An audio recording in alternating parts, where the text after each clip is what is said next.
সেই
উপলক্ষে আমরা একটা প্রদর্শনীর আয়োজন করেছি এবং চুচুড়া ঘড়ির মোড়ে আমার সাথে প্রদর্শনী উদ্বোধন করলেন একটু আগে আমাদের পরশুরার বিধায়ক আমাদের বিমান ঘোষ মহাশয়।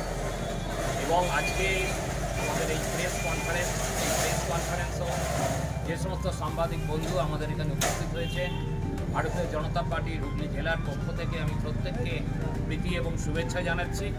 এখন এই প্রেস কনফারেন্স নেবেন আমাদের সবাইকার প্রিয় আমাদের পরশুরার বিধায়ক মাননীয় বিমান ঘোষ মহাশয়।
মোদী সরকারের যে 11 বছরের যে এই সময়টা, এটা আমরা স্বর্ণযুগ বলে মনে করি।